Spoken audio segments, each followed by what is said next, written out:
Hi friends, good evening. आप सब कैसे हैं? I hope you all are fine and safe at home. So एक बार फिर से मैं अपने जे हाउस में आप सबका स्वागत करती हूँ। तो आज मैं पार्ट 2 आत्मनिर्भर के बारे में बताने जा रही हूँ। तो जैसे कि आप जानते हैं, मेरे पिछले वीडियो में मैंने आत्मनिर्भर के बारे में बताया था आप सभी को। सेल्फ रिलायंट क्या होता है, आत्मनिर्भर क्या होता है, आपने मेरे पहले वीडियो में देखा होगा। हम कैसे आत्मनिर्भर बन सकते हैं उसके बारे में मैं आपको बताने जा रही हूँ। आज मेरी एक भाई से बात हो रही थी फ़ोन पे, और मेरे गांव के हैं, और उनसे काफ़ी देर बात हुई। उनका विकास नाम है, और ये बहुत ही निराशा में थे। वो बोल रहे थे, दीदी मैं क्या करूं और मुझे कुछ समझ में नहीं आ रहा है। तो काफ़ी हमने उनसे बातें की और मैंने उनको बहुत समझाया, उत्साहित किया।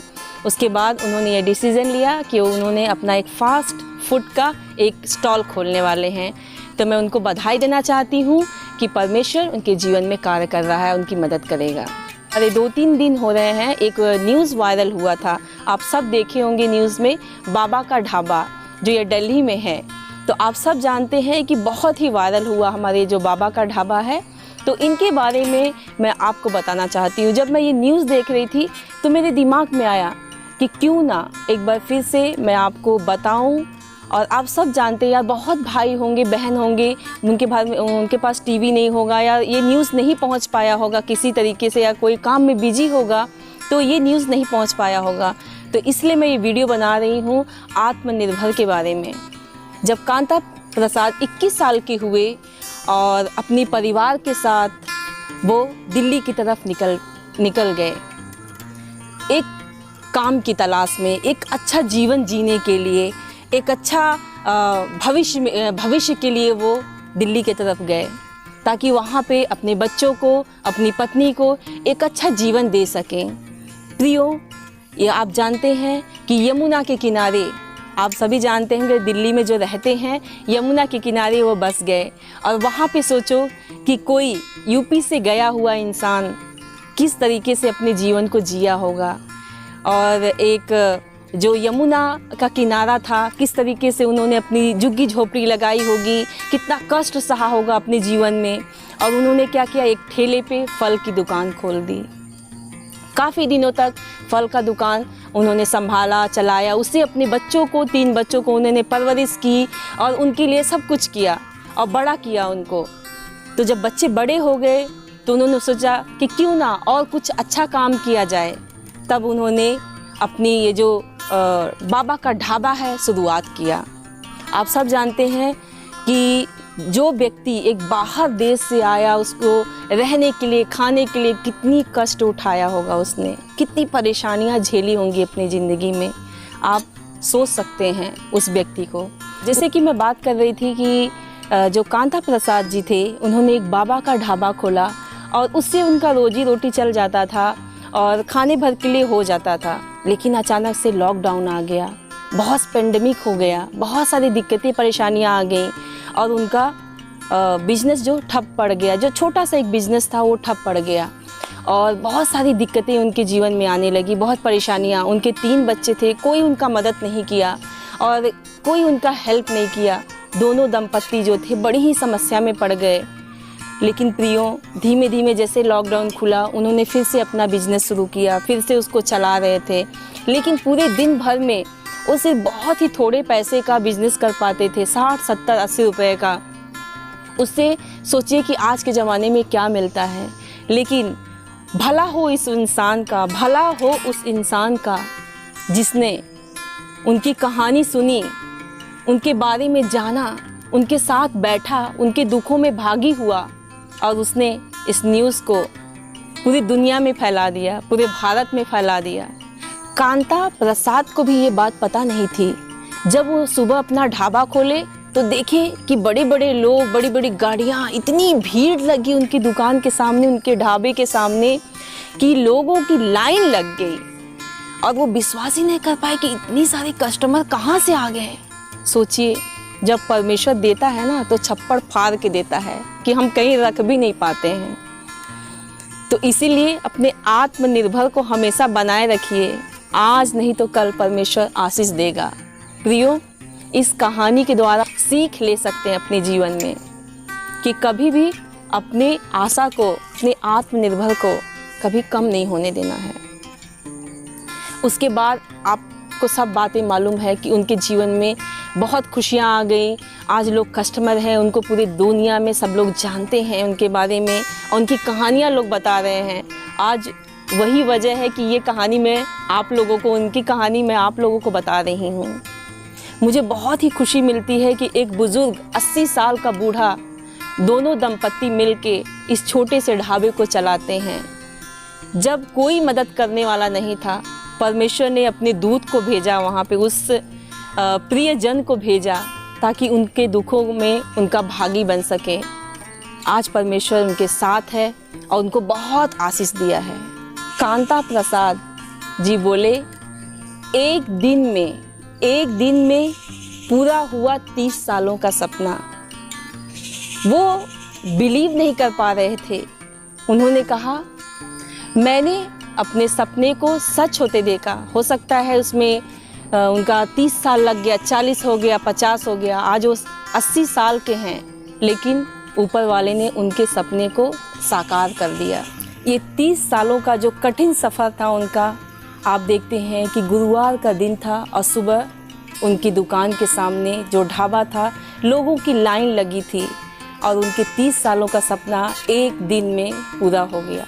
कांता प्रसाद कहते हैं, ऐसा लगता है बस अब शुरुआत है, अब और जीना चाहता हूँ, अपनी पत्नी को खुशियाँ देना चाहता हूँ। प्रियो, कितनी अच्छी बात है कि इस उम्र में भी उनकी जो आत्मविश्वास है वो देख के ना मेरा दिल पिघल जाता है कि हम और आप अभी जवान हैं, बहुत कुछ अपने लाइफ में कर सकते हैं। तो क्यों ना हम अपने जीवन में आत्मविश्वास को बढ़ाएं और सीखें और आगे बढ़ें।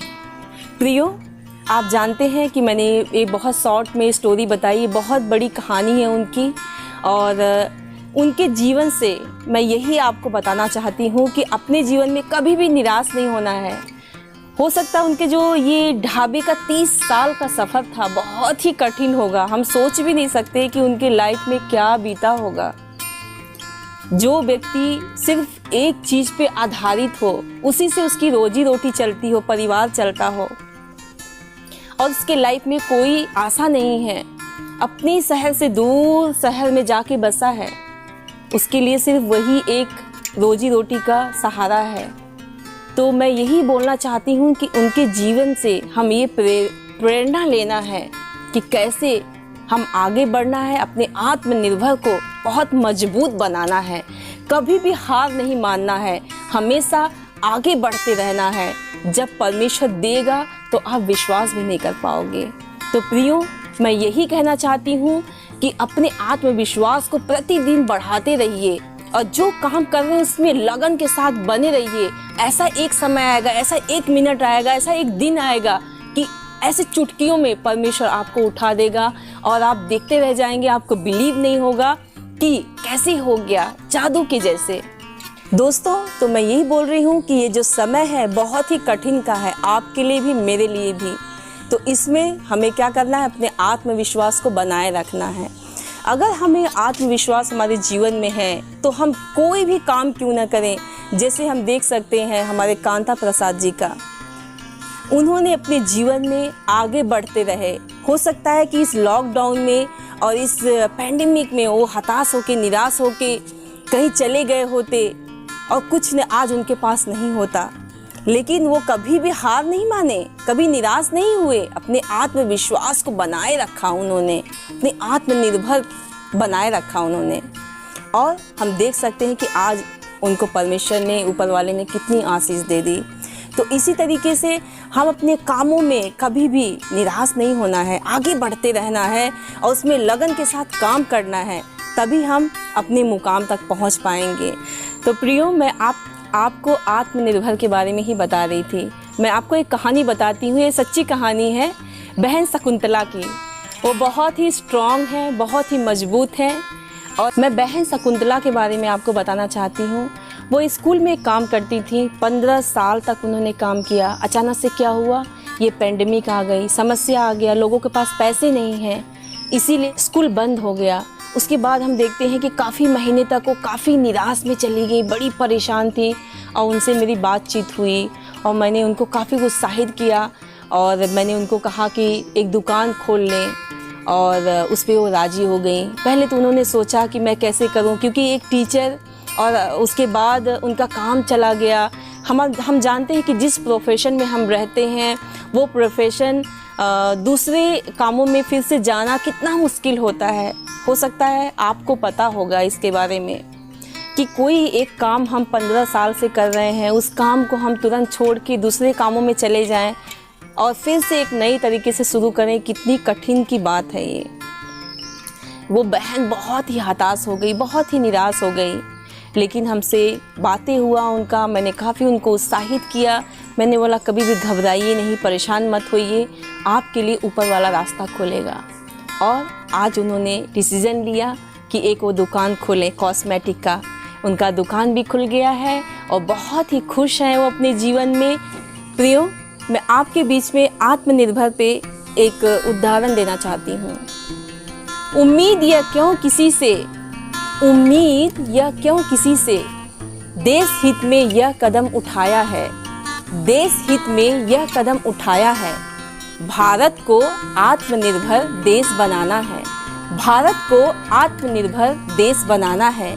तब बनेगा भारत की एक अलग पहचान, तब बनेगी भारत की एक अलग पहचान। संपूर्ण विश्व में भी करेगा सम्मान, संपूर्ण विश्व भी करेगा सम्मान।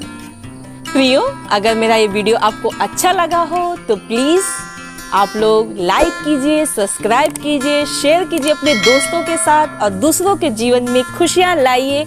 आप भी खुश रहिए, अपने दोस्तों को भी खुश रखिए, पॉजिटिव रहिए, हमेशा जीवन में आगे बढ़ते रहिए, दूसरों को भी आगे बढ़ाइए ताकि आपके जीवन में भी हमेशा खुशियाँ रहे। तब तक के लिए मिलती हूँ अगले वीडियो में। बाय बाय, नमस्कार।